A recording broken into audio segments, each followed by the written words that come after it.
အားလုံးမင်္ဂလာပါကျွန်တော်တို့မြန်မာ Dragon ပဲဖြစ်ပါတယ်ဒီနေ့မှာကျွန်တော်ကဒီနောက်လာမယ့် update 4.4 မှာပါလာမယ့်အချက်တွေရဲ့ဒီ event အသစ်အကြောင်းတွေကိုကျွန်တော်ပြပြမှာဖြစ်ပါတယ် review လေးမစခင်ကျွန်တော် channel လေးကို like ဆိုပြီးလုပ်ပေးထားကြပါအောင်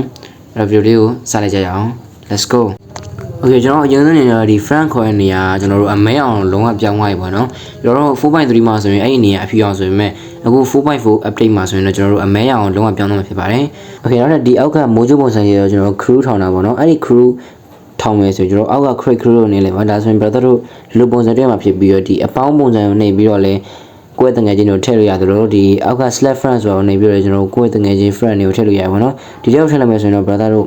ဒီကိုယ့်ရဲ့ active ဖြစ်တဲ့တငယ်ချင်းတွေထည့်ထားတဲ့တငယ်ချင်းတွေအလွယ်တကူရှာကြမလို့ပဲနဲ့ခေါ်လို့ရမှာဖြစ်ပါတယ် okay နောက်ထပ်ပြောင်းလဲသွားမယ့်အရာလေးတော့ကျွန်တော် UI အသစ်အနေနဲ့ဒီ showroom ပုံစံလေးပြောင်းသွားမှာဖြစ်ပါတယ်ကျွန်တော် update 4.3 က showroom နဲ့မတူဘဲနဲ့ဒီ update 4.4 မှာလိုမျိုး showroom လေးကိုတွေ့မှာဖြစ်ပါတယ်ဒီ showroom လေးကနည်းနည်းလေးကျင်းသွားတယ်လို့ကျွန်တော်ခံစားရတယ်ပေါ့နော်အဲ့တော့ brother တို့ update 4.3 ရဲ့ showroom ကိုကြိုက်လားအခုလာမယ့်အသစ် showroom ကိုကြိုက်လား brother တို့ comment မှာမှန်ခဲ့ပေးကြပါဦး okay ကျွန်တော်ဒီ update 4.4 မှာတွေ့မြင်မယ့် event အကြီးအနေနဲ့ကတော့ကျွန်တော်တို့၄နေရာတွေမှာဖြစ်ပါတယ်ဒီ ruins နေရာ ferry pier နေရာ meta နေရာ yazaneya poyana ဆိုတဲ့နေရာကိုကျွန်တော်တို့ event အကြီးအနေနဲ့ထည့်သွင်းထားတာတွေ့ရတယ်ပေါ့နော်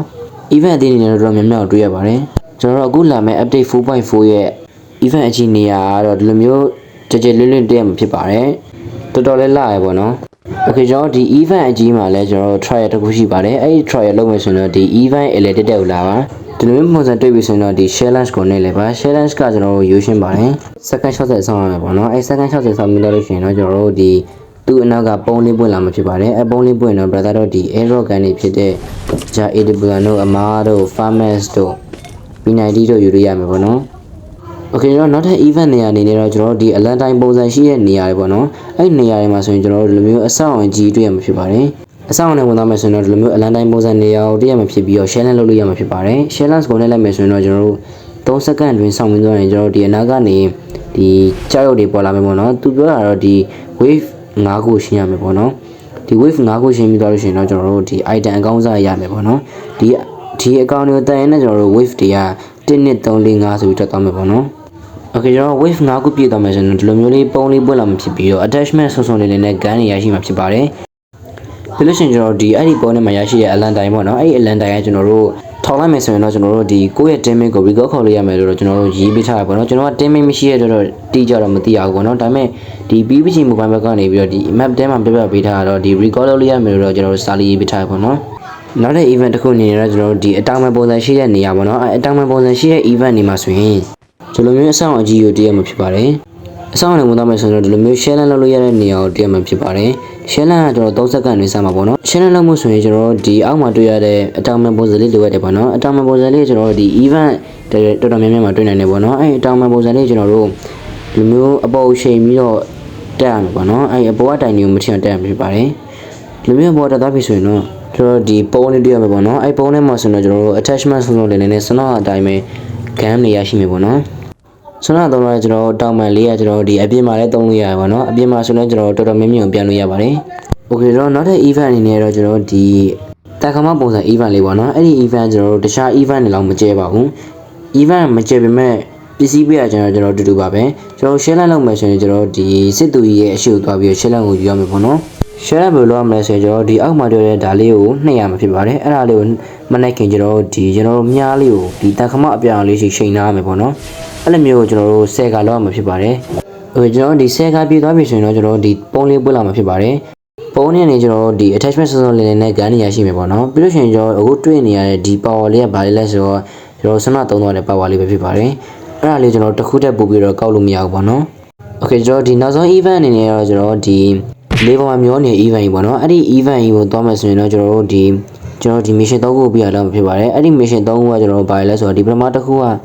ဒီ enemy တကောင်တော့တာတော့မဟုတ်တက်ရမယ်ပေါ့နော်ဒီဒုတိယတစ်ခုကတော့ကျွန်တော်ကိုယ့်ရဲ့ teammate ကို recall ခေါ်တော့မဟုတ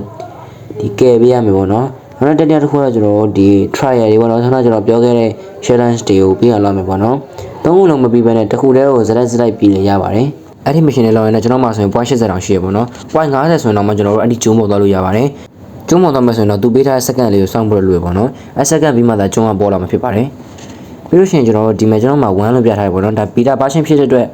1လို့ပေါ်တာပါဒါပေမဲ့ကျွန်တော်တို့ဒီတကယ်ထွက်လာလို့ရှိရင်တော့ enemy တွေဖြစ်နေတဲ့ကျွန်တော်တို့အဲ့ဒီ1ရောက်ပေါ်နည်းနည်းခဲရင်လည်းပေါ့နော်ဘာလို့ဆိုတော့ဒီကဒီ point နဲ့သတ်မှတ်တာဆိုတော့ enemy တွေကဒီ point ကိုစတိုက်လိုက်ဖမ်းနိုင်တယ်ပေါ့နော်အဲ့ဒီ point ကကျွန်တော်ဒီ1 to 4ပေါ့နော်1လည်းရတယ်2လည်းရတယ်3လည်းရတယ်4လည်းရပါနော်အဲ့1 to 4ဝင်နေဆိုတော့ကျွန်တော်တို့အဲ့ဒီကျုံးမော်တော့လို့ရတယ်ပေါ့နော်ဒါပေမဲ့ fight ထက်ကြော်သွားပြီဆိုရင်တော့ကျွန်တော်တို့သွားလို့မရတော့ပါဘူးအခုစင်ကျွန်တော်မှာ1ဆိုတော့ကျွန်တော်ဒီမျိုးလေးပေါ်လာပြီပေါ့နော်ပေါ်လာပြီဆိုတော့ကျွန်တော်တို့ဒီ access ဆိုလေးနဲ့လို့ရှိရင်အဲ့ပေါ်ရောက်တော့မှာဖြစ်ပါတယ်ကျွန်တော်အပေါ်ရောက်တော့ပြီဆိုရင်တော့သူပြောထားရပါတော့ဒီမီလုံးလေးတွေကို9ခုလိုက်စားမယ်လို့ပြောထားရပါတော့ဒီမီလုံးလေးတွေကကျွန်တော်မျိုးနေရနေထဲမှာရှိတတ်ပါတယ်ပြီးလို့ရှိရင်ကျွန်တော်ဒီမြေပြင်မှာရှိတတ်တယ်ပေါ့နော်ကျွန်တော်မီလုံးလေးတွေ9ခုပြသွားပြီဆိုတော့ဒီမြင်းလဲလေးရှိတဲ့နေရာသွားပါမြင်းလဲလေးရှိတဲ့နေရာမှာကျွန်တော် get in နဲ့လိုက်ပြီဆိုရင်တော့ဒီမြင်းလဲကနေပြီးတော့ဘာသာတို့ boss ရှိတဲ့နေရာကိုခေါ်လာမယ်ပေါ့နော်ကျွန်တော်တို့ boss ရှိတဲ့နေရာရောက်သွားမယ်ဆိုရင်တော့ကျွန်တော်ဒီလိုမျိုး main boss ကြီးကိုတွေ့ရမယ်ပေါ့နော်ဒီ main boss ကအသွေးတော့ပြော့တယ်ပေါ့နော်အဲဒီ main boss ကိုတက်လိုက်မယ်ဆိုရင်တော့ airdrop ကနေဖြစ်တဲ့ item ခေါင်းစားရရှိမှာဖြစ်ပါတယ် main boss ကိုတက်လိုက်တဲ့နေရာမှာဒီလိုမျိုးအားနည်းနေတဲ့မြင်းတစ်ပိုင်းလူတစ်ပိုင်း AI ကိုတွေ့မှာဖြစ်ပါတယ်ဒီ AI ကကျွန်တော်တို့အရင်တော့လိုပဲပေါ့နော်သူကစကားပြန်ပြောပါတယ်ဒါပေမဲ့ကျွန်တော်တို့ဒါ beta version မျိုးတော့မသိဘူးပေါ့နော်စကားပြန်ပြောရင်လည်းသူကဘာမှမလုပ်သေးရပါမြင်းမော်ပဲတက်စီလို့ရသေးရပေါ့နော်ပြီးလို့ရှိရင်ကျွန်တော်နောက်လာမယ့် update 4.4 မှာကားအသေးထွက်ရှိမှာပေါ့နော်ကားနာမည်ကကျွန်တော်တို့ Rockstar လို့ခေါ်ရပေါ့နော်ဒီလိုမျိုးပုံစံလေးပါအဲ့ဒီကကျွန်တော်တို့ဒီကုတ်နဲ့မီယာဒိုဆိုတဲ့ကားကိုပေါင်းထားတဲ့ပုံစံလေးပေါ့နော်သူရဲ့ပုံစံလေးပါကျွန်တော်ကုတ်နဲ့ဒီမီယာဒိုနဲ့ပေါင်းထားတဲ့အတိုင်းပဲကျွန်တော်နှစ်ယောက်စီကားဆိုပေမဲ့အမိုးဖွင့်လုပ်လို့ရတယ်ပေါ့နော်အမိုးအဖွင့်ပဲလုပ်လို့ရပါတယ်ဒီကားလေးရဲ့အမြင်တော့ကျွန်တော်ဒီမီယာဒိုနဲ့တူရပေါ့နော်ကျွန်တော်မြင်ရတော့ကျွန်တော်မီယာဒိုနဲ့လေးမြင်နေတော့ကျွန်တော်ထင်တယ်ပေါ့နော်ဘာလို့ဆိုကျွန်တော်စွမ်းလေးတွေမောင်းလာတာအခုဆိုတော်တော်အချင်းအမြင့်နေပေါ့နော်ပြီးလို့ရှိရင်ကျွန်တော်နောက် update မှာဒီကားကွဲကန်နေကြကျွန်တော်မျိုးမီးစာလေးဖွာထွက်သွားတဲ့ပုံစံလေးတွေ့ရမှာပေါ့နော်အဲ့ဒီပုံစံလေးတွေ့တော့ကျွန်တော်တို့ဒီကားကွဲတဲ့ပုံစံကိုတော်တော်အထင်ရှားတွေ့နိုင်တယ်ပေါ့နော်ပြီးလို့ရှိရင်ကျွန်တော်နောက် update မှာကားတွေမကပဲကျွန်တော်ဆိုင်ငယ်တွေပါ dress ဆွဲလို့ရတော့မယ်ပေါ့နော်ဒီဆိုင်ငယ် dress ဆွဲမှဆိုတော့ဒီမောင်းတဲ့ခလုတ်ရဲ့ကွေးတဲ့ခလုတ်ရဲ့ကိုနှိပ်ပြီးတော့ brake out တဲ့ခလုတ်ကိုနှိပ်ရမှာဖြစ်ပါတယ်ကျွန်တော် auto မောင်းတဲ့ခလုတ်ကတော့ကျွန်တော်တို့ပါမလာဘူးပေါ့နော်ပြီးလို့ရှိရင်ကျွန်တော်တို့ဒီဆိုင်ငယ်ပေါ်မှာပေါ့နော်ဒီဆိုင်ငယ်မောင်းနေနဲ့တနက်ကင်ပြလို့ရတဲ့ future တက်လည်းပါလောင်ဖြစ်ပါတယ်ကျွန်တော်ဒီ future တော်တော်မိုက်လို့ပြောလို့ရမယ်ပေါ့နော်ပြန်မောင်းမယ်ဆိုတော့ကျွန်တော်တို့ Bena drive ဆိုတဲ့ဟာလေးနှိပ်လိုက်ရုံပါပဲ Okay ကျွန်တော်အခုပြပြရဲ့ဟာရတဲ့ကျွန်တော်တို့ဒီနောက်လာမယ့် update 4.4 မှာပါလာမယ့် feature အသစ်တွေပေါ့နော်အဲ့တော့အားလုံးပဲနောက် update ကိုကြိုက်လားမကြိုက်ဘူးလားဆိုတော့ comment မှာမှန်ခဲ့ပြီးကြပါဦးပြီးလို့ရှိရင်ကျွန်တော်အခုတင်ပေးတာနောက်ဆုံး beta ဖြစ်တဲ့အတွက်ဒီထဲမှာပါတဲ့ဟာရတော်တော်များများတကယ်ထွက်လာလို့ရှိရင်ကျွန်တော်ဒီတရားပုံစံတိုင်းတော်တော်များများပါမယ်ပေါ့နော်ပြောင်းမယ်ဆိုရင်လည်းတအားကြီးမပြောင်းပါဘူးနည်းနည်းပဲပြောင်းပါပါအဲ့တော့အားလုံးပဲကျွန်တော်ဗီဒီယိုလေးလောက်ပါပဲနောက်ပြီးတော့မြင်ကြပါမယ်အဆုံးလေးကြည့်ရှုပေးတဲ့ကြည့်ချင်းကျွန်တော်ကျေးဇူးအများကြီးတင်ပါတယ်အဲ့တော့အားလုံးပဲဖိုင်မှာနောက်ပြီးတော့မြင်ကြပါမယ်